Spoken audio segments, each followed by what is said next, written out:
Assalamualaikum warahmatullahi wabarakatuh. Di sini dengan saya Rafidik Baratala dengan nomor ID 5377510. Di sini saya akan menjelaskan terkait dengan dashboard Power BI saya terkait dengan produksi kayu di kota atau kabupaten di Jawa Timur.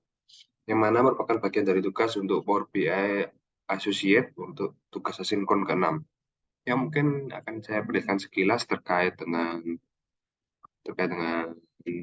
halaman halaman laporan saya ya. Ini merupakan halaman pertama ya dari halaman laporan saya, yaitu terdapat ada judul produksi kayu untuk kabupaten di Kota Jawa Timur. Kemudian di sini terdapat beberapa chart ya, yang mana dari chart ini menggambarkan situasi, ada periode, ada jumlah kota kabupaten serta ada produksi total yaitu sekitar 63,3 miliar atau juta.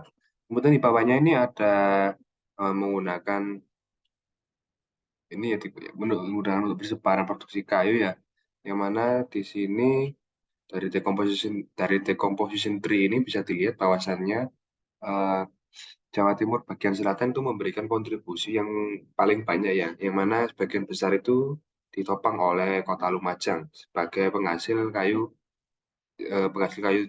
paling dominan di bagian selatan. Kemudian untuk penghasil kayu untuk bagian Jawa Timur itu disusul oleh bagian Jawa Timur di bagian barat dayanya. Kemudian disusul lagi dengan bagian tenggara, serta disusul terakhir oleh bagian tengah, di mana bagian tengah ini cuma mencakup satu kota saja seingat saya. Ya. Ini sebenarnya bisa diklik untuk melihat decomposition tree lebih lanjut ya, tapi karena ini merupakan gambar screenshot, jadi saya mohon maaf apabila tidak bisa diklik.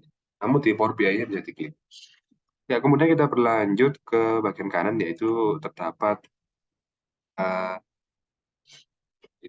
key influencer key, yang mana di sini bisa dilihat bahwasannya beberapa faktor ini memengaruhi terkait dengan peningkatan jumlah produksi total berdasarkan data yang telah didapatkan. Dan di sini bisa dilihat dari data yang didapatkan bahwasannya rata-rata produksi kayu sengon itu apabila meningkat sebanyak sekitar 5 jutaan, itu nanti rata-ratanya itu akan meningkat sebesar 5,07 juta. Yang mana di sini menandakan bahwasannya kayu sengon ini berperan paling penting terkait dengan peningkatan rata-rata. Dan di sini bisa dilihat bahwasannya terdapat hal yang unik ya, yaitu terdapat pada produksi dari kayu akasia, produksi dari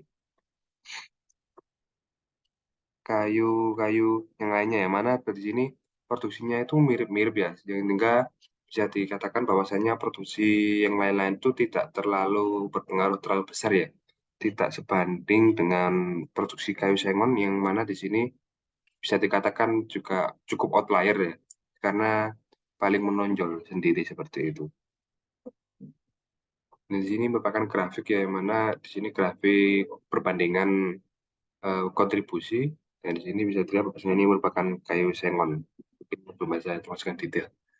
Ya, kemudian berlanjut ke halaman kedua, yaitu halaman detail lainnya. Di sini bisa dilihat bahwa untuk uh, summary analytics di sini dapat bahwasannya untuk minimum produksi itu sekitar 585.000, yang mana di sini masih sangat rendah ya apabila dibandingkan dengan rata-ratanya, yaitu sekitar 6,3 juta. Kemudian data informasi lainnya adalah median atau nilai tengahnya itu berada di kisaran 5 juta. Kemudian di sini ada pembagian kuartal 1, ada kuartal 3 juga, yang mana kuartal 1 itu bernilai 2,9 juta, kemudian untuk kuartal 3-nya itu 8,1 juta. Kemudian untuk rata-ratanya ini merupakan rata-rata dari kayu yang dihasilkan meter kubik per 10 kota ya, yang mana rata-ratanya itu adalah sejumlah 6,3 juta. Sedangkan untuk maksimum yang dihasilkan oleh satu kota itu adalah 19,5 juta. Kemudian di bawahnya ini bisa dilihat untuk detail-detail lebih lanjut terkait dengan data-data di atas ya. Dan di sini bisa dilihat pada bagian kiri bawah, ini terdapat jumlah penghasilan kayu per kota, yang mana bisa dilihat bahwasannya di sini Kota Lumajang itu berkontribusi paling besar yaitu 19,5 selaku jumlah maksimum tadi ya 19,5. Kemudian berikutnya tidak kalah juga disusul oleh Kota Kabupaten Pacitan, di mana berkontribusi sebesar 14,4 juta meter kubik.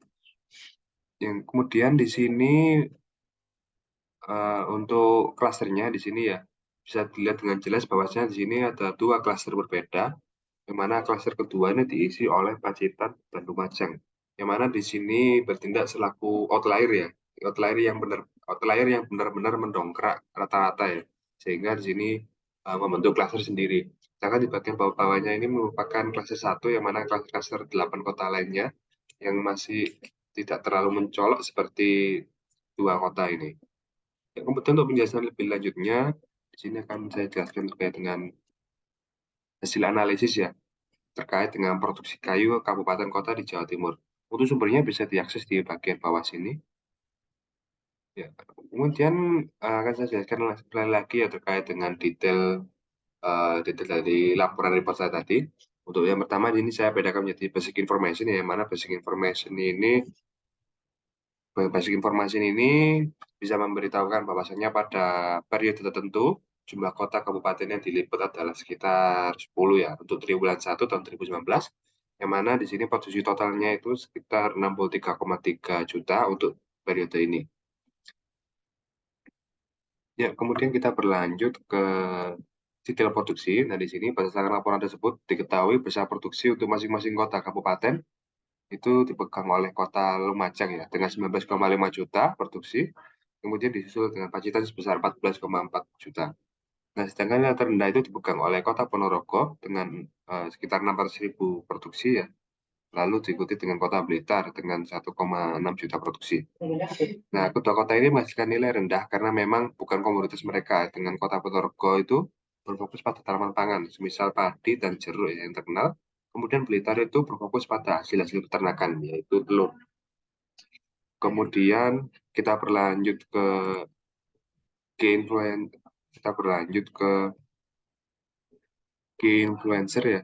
Di sini bisa dilihat bahasanya itu berdasarkan laporan tersebut diketahui faktor-faktor penting yang mempengaruhi laporan itu eh, berupa peningkatan pada kayu sengon itu akan memberikan peningkatan paling dominan pada rata produksi berdasarkan data yang tersedia. Ya, kemudian di sini ada basic information 2, yang mana di sini itu mencakup antara minimum, median, Q1, main, I3, sama maksimum. Dari sini berdasarkan laporan tersebut diketahui bahwa jumlah minimum produksi kayu yang dihasilkan dari 10 kota tersebut adalah 585.000, yang mana masih sangat jauh di bawah rata-rata ya, yaitu 6,3 juta, seperti yang saya sudah bilang tadi. Kemudian informasi lainnya didapatkan adalah media produksi yaitu 5 juta, kemudian kuartal 1 sebesar 2,9 juta, Q3 sebesar 8,1 juta, serta jumlah maksimum produksi kayu yang dihasilkan dari 10 kota adalah 19,5 juta, yang mana mendongkrak nilai rata-rata produksi. Ya, kemudian di sini merupakan timeline terkait decomposition tree, maksud saya, decomposition.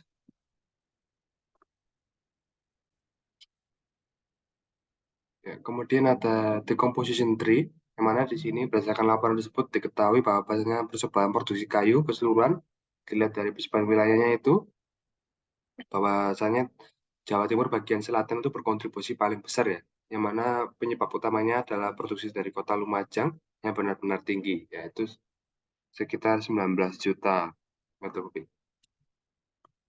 Ya, kemudian kita berlanjut ke klaster produksi. Nah, di sini berdasarkan laporan tersebut diketahui terdapat dua klaster untuk kota atau kabupaten penghasil kayu, yaitu Pacitan itu serta Lumajang itu masuk ke klaster 2. Sedangkan 8 kota lainnya itu berada di klaster 1, yang mana mengindikasikan kota Pacitan serta Lumajang itu sebagai kota outlier untuk penghasil kayu. Dan di sini ya apabila kita menggunakan opsi Quick Insight ya, di sini kita bisa melihat terkait dengan kontribusi seberapa banyak sih bagian-bagian dari Jawa Timur, baik Jawa Timur bagian Barat Daya, bagian Selatan, bagian Tengah, serta bagian Tenggara dalam kontribusi masing-masing produksi kayu. Dari sini bisa dilihat bahwasannya cukup bervariasi ya. Namun dari yang saya tangkap dari Quick Insight ini kurang lebih sama ya, yaitu eh, hanya produksi kayu tertentu saja dari semua yang dihasilkan. Ya, itu tadi merupakan presentasi saya terkait dengan laporan tersebut. Untuk datanya bisa diakses sekali lagi di bawah, ya, di bagian bawah ya. Ya, sekali lagi terima kasih atas perhatiannya. Saya harap tidak mohon maaf. Wassalamualaikum warahmatullahi wabarakatuh.